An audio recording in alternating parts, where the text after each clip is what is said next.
Man, surge alarms, huh? It's been a little while since we've had to deal with any of them. Not since R2E1 to be specific. By far the most difficult type of alarm in the game, and we're gonna have to complete 3 or maybe even 4 of them in this level alone. Now, thankfully, the surge alarms are only found in the optional objective sectors, so those of you going for only the main objective won't have to worry about them. But those going for prisoner efficiency, well, it's a good thing that a specific tool is back in the game, because it'll be putting in some pretty good work today.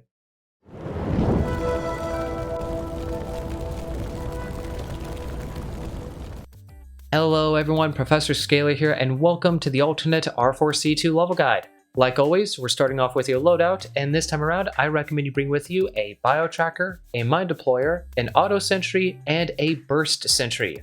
And the reason why I recommend the bio tracker is because the lighting in this level is sketchy at best. Some zones will be fairly well lit. Many of the other ones though will be poorly lit or will have no lighting whatsoever in them. So having a bio tracker, that way we know where enemies are and we can communicate that with the teammates, will help out quite a bit. Also, if you're going for the optional objectives, you're going to have to deal with some shadow type enemies, both in the secondary and the overload, so being able to tag them will make it so our sentries are not completely useless, and again, it'll help out the teammates quite a bit. When it comes to the mine deployer, I'm recommending this as there are plenty of doors we're going to be able to shut and mine during a lot of the alarms we're going to have to deal with, and there are plenty of C-foam grenades usually in this level and many of the different zones you'll go through, so combine that together with the mine deployer and you can make some of these alarms a whole lot easier to deal with. Although I would recommend that when you bring this mine deployer with you, don't prioritize it with tool refill too much once you get towards the end of the main objective. The mine deployer, while still somewhat useful in the optional objective sectors, is not nearly as useful as the sentries, so once you're about done with the main objective and you're moving towards secondary and overload, start prioritizing the tool refill into the sentries, that way they could put in a whole lot more work. As for the sentries, the reason why I'm recommending an auto and a burst sentry is because we're going to have to deal with multiple surge alarms like I mentioned earlier. And these surge alarms can pretty quickly kill your team if you're not prepared for them. Thankfully though, for every single one of the surge alarms, we have really nice funnel points. I guess it sort of helps out that 3 of the 4 surge alarms are in the exact same room. And in that room, there's a nice little staircase all the enemies have to go down, so placing your auto and burst sentry at the base of it will stagger the enemies like crazy with the use of the auto sentry, and the burst sentry will pick them off bit by bit, which will make it so that not nearly as many of the enemies will actually make it through the sentries to us, which means we don't have to deal with quite as many enemies all at once. And of course, the sentries can help out a bit during the main objective portion. I would just say be a little bit careful with the auto sentry. That thing can go through ammunition incredibly quickly, so maybe just rely more so on the burst sentry and the mine deployer for the main objective portion, and then once we get to secondary and overload, then rely more so on the auto and the burst sentry and make sure you fill those things up as often as you possibly can.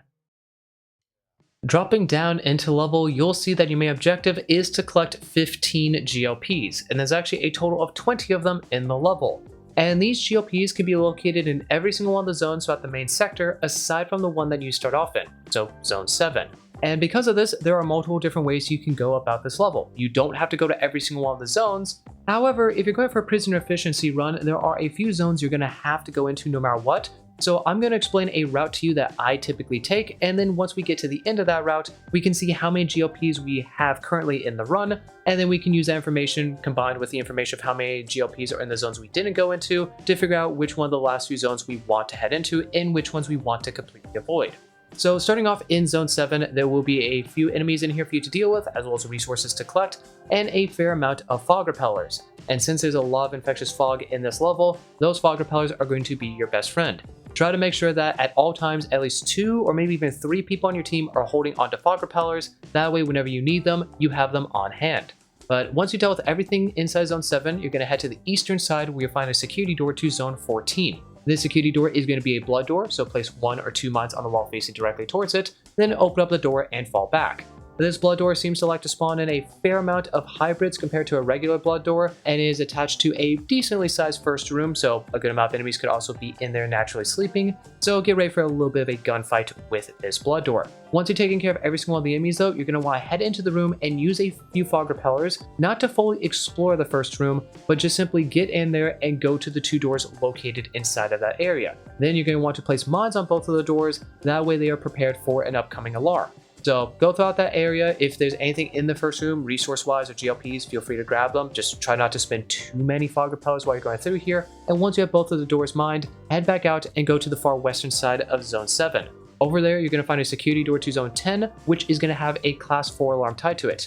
And as you can see with this map overlay, assuming we have opened up that blood door to the east, so we've actually opened up a valid 2-room away spawn, there are 2 different locations enemies can come from, and both those locations require them to go through doors to get to you, which is why I suggested you make sure they're shut and mined. And the only other preparation you really need to do is place down one of your sentries, probably just the burst sentry, near that open security door towards the top of the stairs. That way, as enemies come out, they are going to get shot down by the burst sentry. But once you've taken care of this alarm, you can go out, pack up your sentry, and then you can head into Zone 10. In there's going to be some more GLPs for you to collect, more enemies and resources. You're going to be able to find 3 security doors, one to the north and one to the west and one to the south, but we're going to be heading towards that southern one first, specifically the security door to Zone 12. This security door is going to have a Class 4 alarm tied to it, and as you can see with the map overlay, there are 2 different locations enemies can spawn from. There are the 2 doors right here for the first spawn location, so make sure both of those are shut and mine, and then there's this door right here for the other spawn location, so again, shut it and mine it, and then you can place your burst sentry down wherever you feel like putting it. Then once you're good to go, activate the alarm and get to work on these scans, and once you finish this one, you can pack up your sentry and then head into Zone 12 itself. While you're in Zone 12 though, you're going to want to be very careful. In here, there are going to be GLPs, your very first bulkhead key, as well as a colored keycard you need in order to unlock the security door to Zone 8, and there are going to be a fair amount of regular strikers and shooters, including a few chargers and a birther. And the last thing you want to do is accidentally wake up that birther in a room with a lot of other enemies in it. So sneak your way through here, dealing with the enemies, being cautious whenever you hear what might be a charger or a birther, and just get everything located in here and get out safely. Once you have the color keycard, the bulkhead key, and all the GLPs and resources, you can go back out into the main area, and then you can head over to the western side of Zone 10, where you'll find the security door to Zone 11. The security door is just simply going to be a full team scan, so finish the scan, and then you can head into there. Inside Zone 11, you'll be able to find more GLPs, more enemies and resources, as well as 2 scouts who will be patrolling about, so be careful of them. And you'll also be able to find your bulkhead door control and door to the secondary objective, and a fog turbine. And that fog turbine is going to be really nice to grab, as there will be some zones you're going to have to traverse through, which will have a fair amount of infectious fog in them. So go throughout Zone 11, taking care of everything in here. We'll leave the bulkhead door control alone for the time being. We'll come back here after we finish the entirety of the main objective. And once you got everything from in here, head back out and go to the central hub room, back to the beginning, Zone 7. Then you can head over to the eastern side, back into Zone 14 with that fog turbine, and traverse throughout there. Go throughout the entire area, dealing with the enemies that are in the other rooms that you have not cleared out yet, grabbing resources, keeping an eye out for a GLP, and as you go all the way to the far back end of it, you're actually going to be able to find a generator and a security door to Zone 15, which is unpowered and requires a power cell to be plugged into it. But I'll be completely honest with you, I have never once in the history of this game, aside for collecting guide information, gone back into Zone 15, because I do not think it's ever worth it to go back in there. But we'll talk more about that zone later, as, of course, in the guide, I should be covering it. But just go through all Zone 14, grabbing all the resources and GLPs, and once you have everything from in there, head back out to the hub room, and now go to the northern end to the security door to Zone 8. This security door is just an open door once you have that key card from earlier, which you should have it on hand, so open up the door and head inside. In there though, be a bit cautious, as yes, you will be able to find GLPs and more resources, but most of the enemies inside the zone are going to be giant strikers. And the last thing we want to do is wake up room after room and waste a ton of ammunition in here. So if you want to, you can just simply sneak through the rooms, as a lot of them are really big and open, so it's pretty easy to get by those giants, and just look around for GLPs. And by the time you collect all the GLPs in here, you might be done with the main objective, in which case you don't have to worry about going to any of the other side zones. However, there is also a pretty decent chance you will not have all of them, so if that is the case, this is really just going to depend on how many more GLPs you need and how many are in each of the leftover zones, specifically Zone 9, 13, and 15. If you want to go into Zone 9, that is at the back end of Zone 8, that door is just simply a full team scan, but inside Zone 19, it is going to be completely pitch black darkness. And again, just like Zone 8, most of the enemies are going to be giants. So if you hang back there, take it a bit slow and be very cautious that you don't walk around a corner and walk headfirst into a giant or two. If you are going to head into Zone 13 though, you need to head back out to the main hub room, go to the west to Zone 10, and then head to the far northern side where you'll find that security door. That door is going to be a Class 3 alarm, so as you can see with this map overlay, there's only one possible spawn location for enemies, and there are going to be 2 doors right here. But assuming both of these doors are left shut, the enemies should always go for this door here, which is why I recommend you mine this door, but you do not mine the other one, as a mine left on that isn't going to do you any good. Overall, not too difficult. Enemies are spawning close to you, but it is only a class 3 alarm. What's a bit more dangerous though is the inside of zone 13, because inside there are going to be a total of 6 scouts. Thankfully, there aren't any other regular strikers or shooters or giants, but 6 scouts can do a lot of damage to your team if you wake up every single one of them. So make your way through here carefully, looking for the GOPs. There are also usually a very abundant amount of resources in here, so make sure you keep an eye out for them. And if you're back here, you might as well also keep an eye out for a power cell. Because remember how I said you need to repower a generator in order to get into zone 15? Well, that power cell is always going to be located inside of here. So if you and your team actually want to go to zone 15, which I highly discourage, you're going to need to go in here to get that power cell first. And last but not least, yep, zone 15, as I mentioned, the one that I really don't recommend you go in there. That zone will have GOPs in it, but the big reason I hate the zone is because even though the security door itself is just simply a full team scan once you plug the power cell into the nearby generator, the entirety of that zone is covered in infectious fog, and there's a ton of enemies, and there are so many different rooms you have to go through. It's almost like a maze down there, and I guarantee if you and your team go into zone 15, you are easily adding an extra 10, 15, or maybe even 20 minutes to your run because of how slow you have to take that area. But if you want to go back here, by all means, go on ahead. And with that, we've actually covered every single one of the zones along the main objective route. So you should have every single one of your GOPs, and if you're only going for the main objective, all you have to do now is head back to zone 7, hop into your extraction scan, and then hold out for a bit, because the moment you touch that scan, an extraction alarm is going to initiate. If you and your team are going for the ultra objectives though, you're not going to want to do this. Instead, you're going to want to head back to the west into zone 11 and make your way back to that bulkhead door control. Plug your key into it, do the scan for the secondary objective, and then make your way over to the security door and continue on with the rest of your secondary objective. Now, before we can actually enter into zone 53 and get started on our secondary objective, we're going to have to deal with the class 4 alarm that's tied to the door.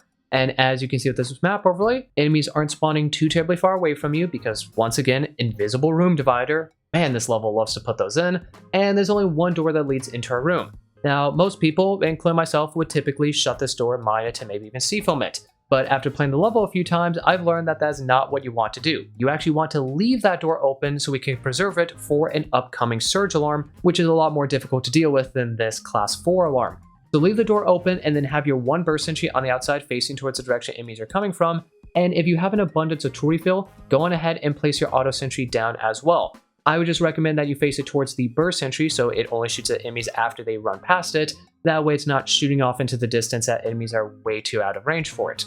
But once you got everything set up how you want to, activate the alarm and get to work on the scans. And once it's finished, pick up your sentries and then you can head into the zone. And upon entering into zone 53, you'll see that your secondary objective is to find 2 personal IDs and collect both of them. And these IDs will either be located inside zone 55, 56, or both of them. You can get one in each or both in the same one, which I know some people actually like to restart this level until they get both of the IDs in the same zone, just so they have to deal with one less surge alarm. So if you want to be a little bit sneaky and just do that, then by all means, once you drop into the level, check the terminal immediately to see if both IDs are in the same zone, and if they are not, go on ahead and reset until that happens. But continue on with the level itself. Going into zone 53, this room you're going to want to be a little bit careful of, as there will be a single scout patrolling about in it, and there are going to be a lot of regular strikers and shooters, as well as potentially even a few giants. So when it comes to this room, it really just comes down to how the enemy density is. If you're able to sneak your way through and just melee enemies in small groups and just kill everything without going guns loud, by all means go for it.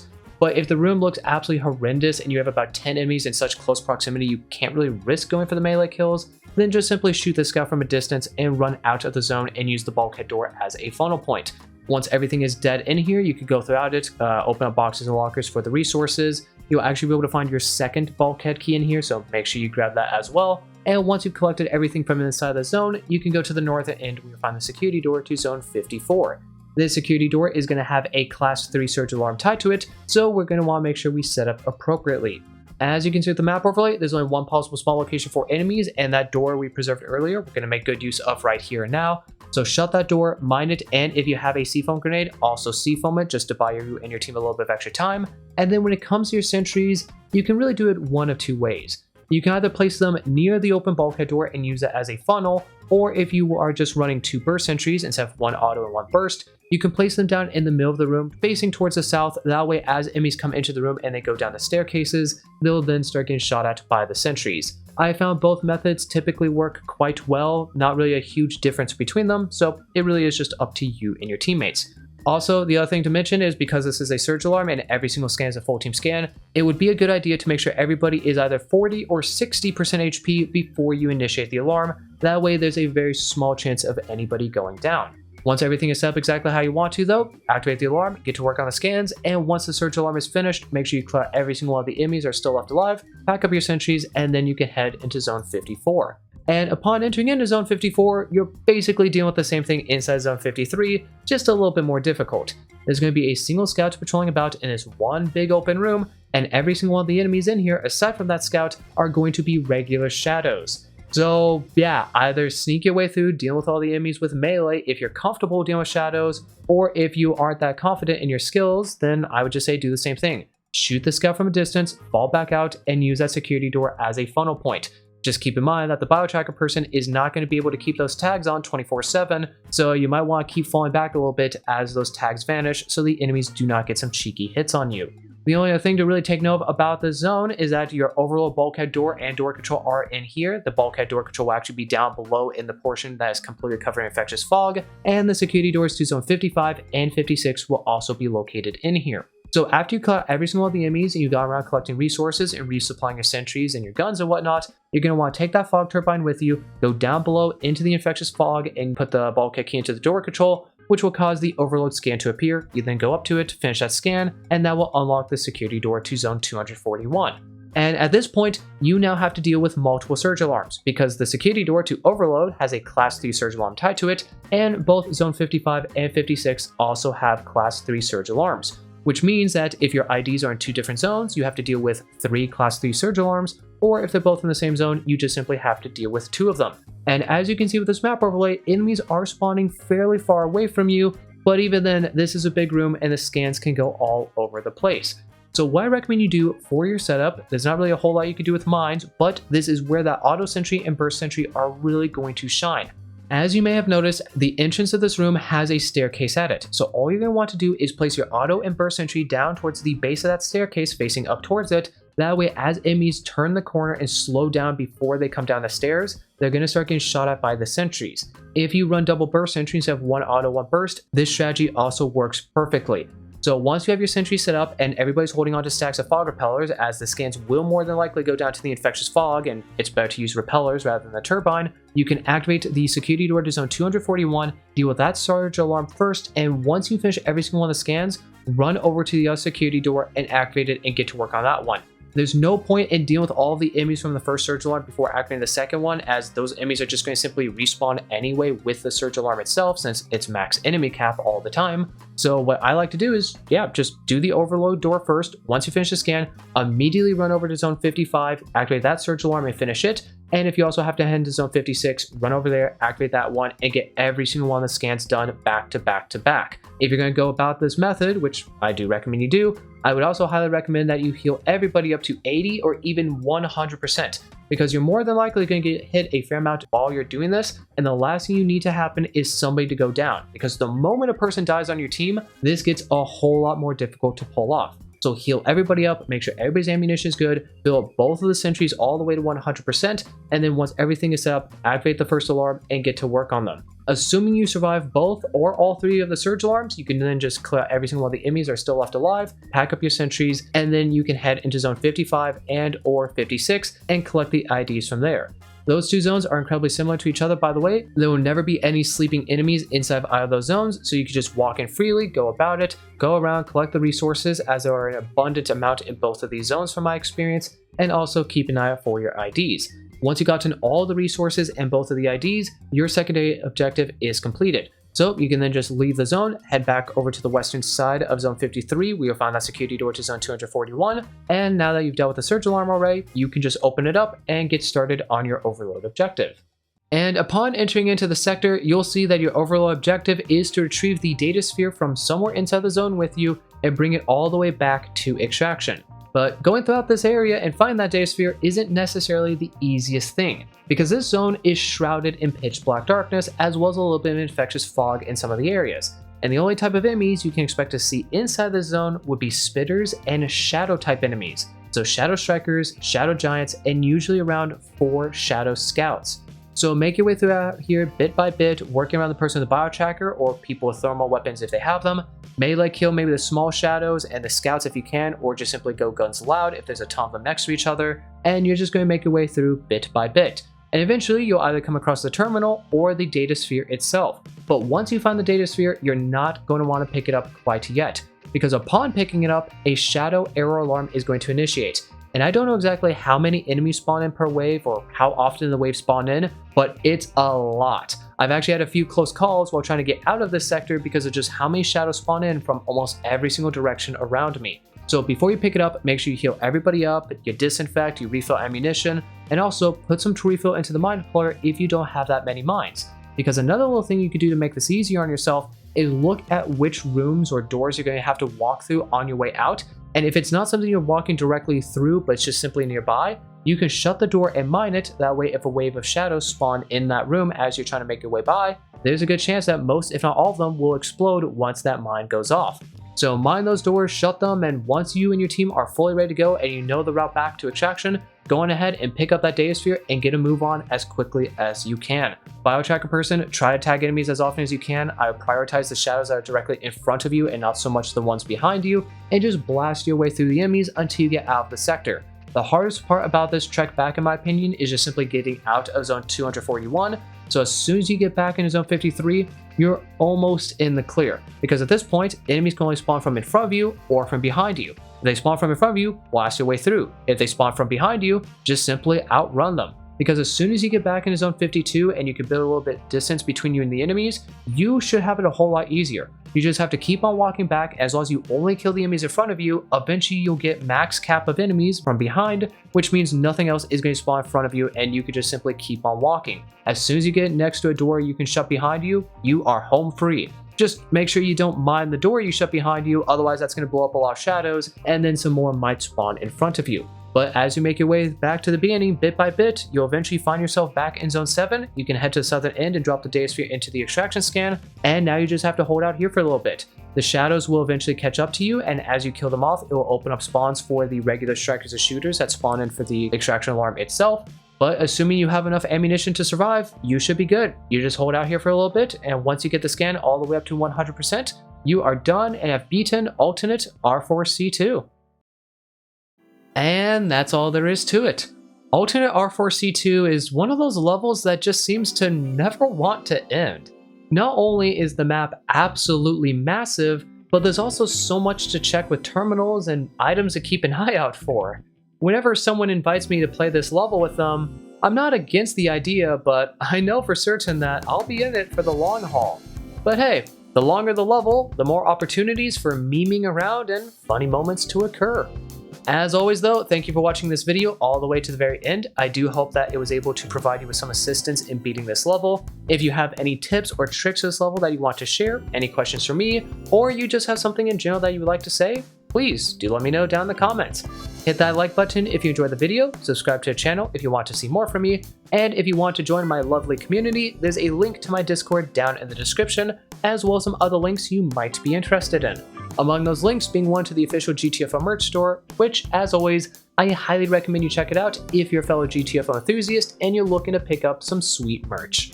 Until next time, I hope you're all having fun with Alternate Rundown 5. Try to not forget about me as I continue to make these Alternate Rundown 4 videos. And hopefully, I'll see all you wonderful people in the next video.